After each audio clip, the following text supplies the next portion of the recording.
আজকে আমি আপনাদের সঙ্গে বেসনের লাড্ডু রেসিপি শেয়ার করব। এই রেসিপিটা বানানো একদমই সহজ আর অনেক দিন সংরক্ষণ করে রাখতে পারেন। মাত্র কয়েকটা উপকরণ দিয়ে তৈরি হয়ে যায়। নমস্কার বন্ধুরা, মুখরুচি রান্নার চ্যানেলে আপনাদের সবাইকে স্বাগত জানাই।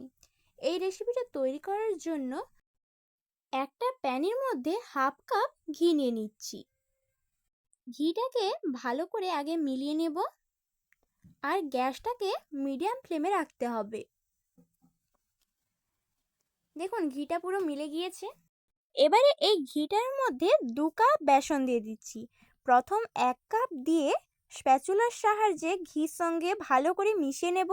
মেশানো হয়ে গেলে আরও 1 কাপ বেসন দিয়ে দিচ্ছি। তারপরে আবারও ভালো করে স্প্যাচুলার সাহায্যে মিশিয়ে নেব আর গ্যাসটাকে এই সময় একদম লো ফ্লেমে রাখতে হবে, না হলে বেসনটা নিচে লেগে যেতে পারে, তখন খেতে ভালো লাগবে না। দেখুন বেসনটাকে ভালো করে মিশিয়ে নিচ্ছি ঘির সঙ্গে। আর এই যে বড় বড় হয়ে গিয়েছে, এগুলোকে স্প্যাচুলার সাহায্যে ভেঙে নিতে হবে। বেসনটাকে একদম ভালো করে ভাজতে হবে যতক্ষণ না বেসনের একটা সুন্দর গন্ধ আসছে আর কালারটাও খুব সুন্দর চেঞ্জ হয়ে যাবে। দেখুন এই সময় আরও 1 চামচ মতন ঘি দিয়ে দিচ্ছি। বেসনের লাড্ডুটা ঘি দিয়েই তৈরি করতে হবে। দেখুন ঘিটা দিয়ে আবারও স্প্যাচুলার সঙ্গে ভালো করে মিশিয়ে নিচ্ছি। এইভাবে অল্প অল্প করে ঘি দিয়ে মিশিয়ে নিতে হবে। এবার আরও একটু ঘি দিয়ে দিলাম। এইভাবে অল্প অল্প করে ঘি দিয়ে মিশিয়ে দিচ্ছি। প্রথমে হাফ কাপ ঘি দিয়েছিলাম আর এখন 3 চামচ মতন ঘি দিলাম। আপনারা যদি বেসনটা 2 কাপ নেন তাহলে ঘির পরিমাণটা একটু কমিয়ে নিতে পারেন,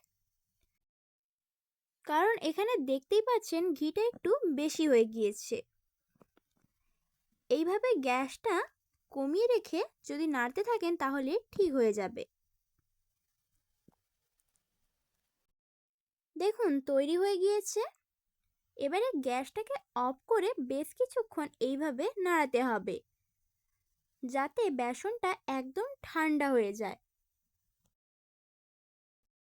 এবারে একটা মিক্সিং বোল নিয়ে নিয়েছি, এর মধ্যে 1 কাপ চিনি নিয়ে নিচ্ছি। যেই কাপ মেপে 2 কাপ বেসন নিয়েছিলাম সেই কাপ মেপে 1 কাপ চিনি নিয়ে নিয়েছি। এবারে মিক্সিং জারের ঢাকাটা বন্ধ করে চিনিটাকে গুঁড়ো করে নেব।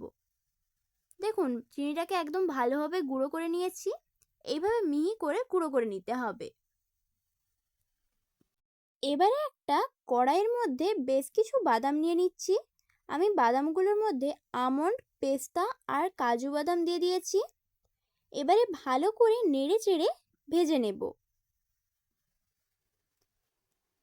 দেখুন একটু ভেজে নিয়েছি। এদিকে ওই বেসনটাও ঠান্ডা হয়ে গিয়েছে। আবারও একটু স্প্যাচুলার সাহায্যে ভালো করে নাড়িয়ে চাড়িয়ে একেবারে ঠান্ডা করে নেব। দেখুন একেবারে ঠান্ডা হয়ে গিয়েছে। এবারে গুঁড়ো চিনিটাকেও দিয়ে দিচ্ছি। আর যে বাদামগুলো ভেজে রেখেছিলাম সেগুলোও উপর থেকে দিয়ে দেব। এই বাদামটা দিলে বেসনের লাড্ডুটা খেতে আরও টেস্টি হয়। এবারে সব বাদামটা দিয়ে ভালো করে মিশিয়ে নিতে হবে। আর এবারে আর স্প্যাচুলার সাহায্যে মেশালে হবে না, হাত দিয়ে এইভাবে মিশিয়ে নিতে হবে।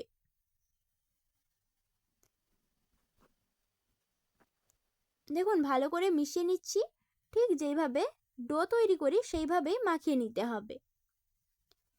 এবারে এর মধ্যে 2টো এলাচ দিয়ে দিচ্ছি। আপনারা এলাচটা প্রথমেও দিতে পারেন, আমি একদম শেষে দিচ্ছি। এলাচটা দিয়ে আবারও ভালো করে মাখিয়ে নিলাম। তারপর এর মধ্যে থেকে ছোট ছোট করে লেচি নিয়ে এইভাবে গোল করে নিব। লাড্ডু শেপ করে নিতে হবে। আপনারা চাইলে এর থেকে আরেকটু বড় বা ছোট করেও লাড্ডুগুলো তৈরি করতে পারেন। একই রকমভাবে সবগুলো তৈরি করে নিচ্ছি। দেখুন সবগুলো তৈরি হয়ে গিয়েছে। আপনাদেরকে একটা ভেঙে দেখিয়ে দিচ্ছি কত সুন্দর তৈরি হয়ে গিয়েছে। আর এটা একটু রেখে দিলে আর একটু বেশি শক্ত হয়ে যাবে, তখন একদম দোকানের মতোই টেস্ট লাগবে। এই রেসিপিটা ভালো লেগে থাকলে লাইক এবং কমেন্ট করার অনুরোধ রইল। আর আমার চ্যানেলে নতুন বন্ধু হয়ে থাকলে চ্যানেলটিকে সাবস্ক্রাইব করে দিবেন। ধন্যবাদ পুরো রেসিপিটা শেষ পর্যন্ত দেখার জন্য।